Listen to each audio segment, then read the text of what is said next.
জনস্বাস্থ্য সুরক্ষা ও ডেঙ্গু সহ মশাবাহী রোগ প্রতিরোধে বিশেষ পরিচ্ছন্নতা অভিযান পরিচালনা করেন গাজীপুর সিটি কর্পোরেশনের অন্তর্গত সারদাগঞ্জ ৪ নং ওয়ার্ড নতুন নগর যুব কল্যাণ ফাউন্ডেশন। সমন্বিত উদ্যোগে পরিষ্কার পরিচ্ছন্ন পরিবেশ গড়ে তুলতে কাজ করছে সংগঠনটি। তবে সচেতনতা ও নাগরিকদের সহযোগিতাই পারে এই কার্যক্রমকে আরও কার্যকর করে তুলতে। আজ শনিবার ২১শে ফেব্রুয়ারি পরিচ্ছন্নতা কর্মীরা আঞ্চলিক সড়ক, ড্রেন ও আশেপাশে জমে থাকা আবর্জনা অপসারণ করেন। পরে পগারগান মেশিনের মাধ্যমে মশা নিধনের ওষুধ ছিটানো হয়। ডেঙ্গু, চিকুনগুনিয়া সহ মশাবাহী সকল রোগের প্রতিরোধ হিসাবে পরিষ্কার পরিচ্ছন্নতা করেন। নাগরিকদের সুস্বাস্থ্য নিশ্চিত করতে আমাদের এই অভিযান অব্যাহত থাকবে বলে সংগঠনটির সভাপতি এই সময় আমাদেরকে জানান।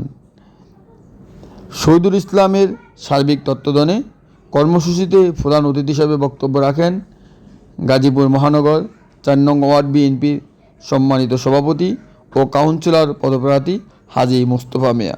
এ সময় স্থানীয় বাসিন্দারা এই উদ্যোগটিকে স্বাগত জানিয়ে বলেন, নিয়মিত কার্যক্রম পরিচালনা করা হলে ওয়ার্ডবাসী সকলে উপকৃত হবেন এবং একটি আধুনিক পরিচ্ছন্ন নগর হিসাবে ৪ নং ওয়ার্ড সম্ভব। মানে ইয়ার মতো যে কিছু কিছু পদক্ষেপ নিয়েছেন আসলে প্রশংসার দাবিদার। তেমনি আজকে যুব সমাজ যদি একসাথে এগিয়ে আসে তাহলে কিন্তু এই সমাজ অনেকটা পরিবর্তন হয়ে যাবে। পাশাপাশি আপনারা দেখতেছেন এরা সকাল থেকেই আমি আসার আগেই ওরা কাজ শুরু করে দিচ্ছে অদম্যর মতো। আমি চাই এইভাবেই যেন এই সমাজটার পাশে থেকে ওনারা যুব সমাজ রাস্তাঘাটেতে ধরে বাড়ির আশেপাশে যে ময়লা রাখে বা আমাদের সমাজকে বুঝাতে হবে আসলে ময়লাটা একটা ডাস্টবিনের অবস্থান থেকে যদি আমরা সিটি কর্পোরেশনের মাধ্যমে একটা ডাস্টবিনও পাই, এই ডাস্টবিনে যেন ময়লা ফেলে।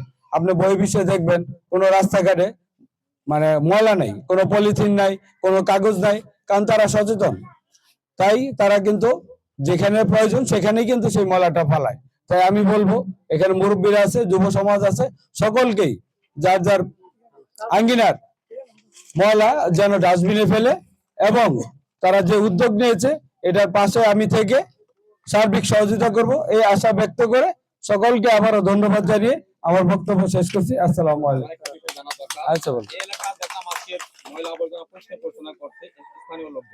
আপনার ওয়ার্ড ৪ নম্বর ওয়ার্ড, আমরা জানি যে আপনি বিএনপির সভাপতি ৪ নম্বর ওয়ার্ড।